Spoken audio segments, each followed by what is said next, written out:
Assalamu alaikum, I'm Aisha and you're watching Samar News. Here are today's headlines. US President Donald Trump has waived the Jones Act for 60 days to ease rising oil prices. The move allows foreign ships to carry fuel and other resources between US ports. The White House says the step is aimed at stabilizing supply chains amid disruptions linked to the Iran conflict. The US is also releasing oil from its strategic reserves to ease market pressure. Meanwhile, President Trump has warned Israel not to repeat strikes on Iranian energy infrastructure. The comments come as tit-for-tat attacks on energy sites sent oil prices sharply higher. Trump also said he does not plan to deploy additional US troops to the region. U.S. Defense Secretary Pete Hegseth says strikes on Iran's Karg Island have given Washington control over the country's fate. During a briefing, he said U.S. war objectives remain unchanged since the conflict began. The Pentagon says around 7,000 targets have been hit inside Iran so far. It also claims dozens of Iranian naval assets, including submarines, have been destroyed.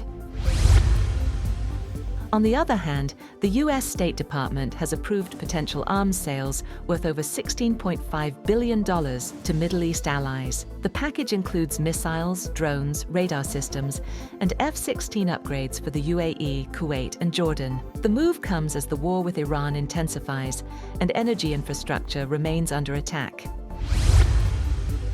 Iran is considering a proposal to levy transit fees on vessels passing through the Strait of Hormuz, a potential bid to monetize Tehran's newfound grip over the critical waterway through which a fifth of global oil and liquefied gas passes. According to the Iranian Students' News Agency, a lawmaker said Parliament was considering a bill under which countries using the strait for shipping, energy transit and food supplies would be required to pay tolls and taxes to Iran. An advisor to Iran's supreme leader said a new regime for the Strait of Hormuz will follow the war's eventual end.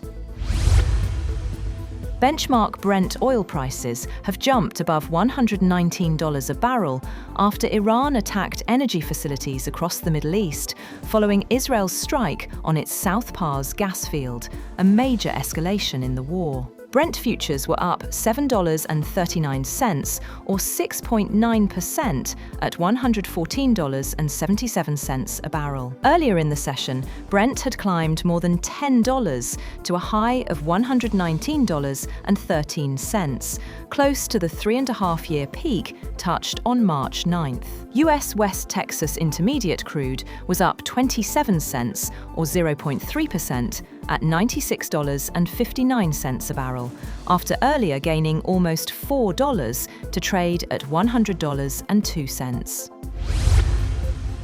Iranian aerial attacks have caused extensive damage to the world's largest gas plant in Qatar, targeted a refinery in Saudi Arabia, forced the UAE to shut gas facilities and set off fires at 2 Kuwaiti refineries. Tehran's retaliation against Israeli attacks on its own gas facilities marks a further escalation of the nearly 3-week war. The Saudi Defense Ministry said a drone fell on the Aramco Exxon refinery, adding damage was being assessed. It also intercepted a ballistic missile launched towards Yanbu, the port city that is currently Saudi Arabia's only outlet for crude exports and where the refinery is located.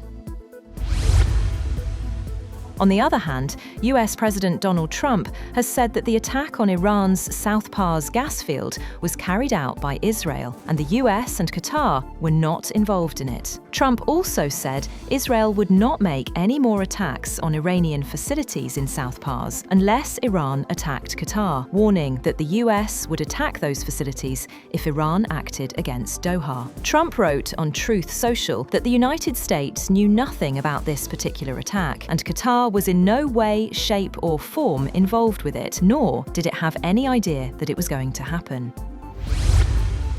Saudi Arabia has issued its strongest warning yet to Iran, signaling that continued attacks on Gulf states could trigger military action. Speaking in Riyadh, Foreign Minister Prince Faisal bin Farhan said trust with Tehran has been shattered and urged Iran to immediately halt its aggression. At a press conference in Riyadh, Prince Faisal made it clear that Saudi Arabia reserves the right to take military action if necessary. He warned that if Iran believes Gulf states are incapable of responding to aggression, it is a serious miscalculation. He said the patience being exhibited is not unlimited, adding that Saudi leadership will take necessary decisions when the time comes.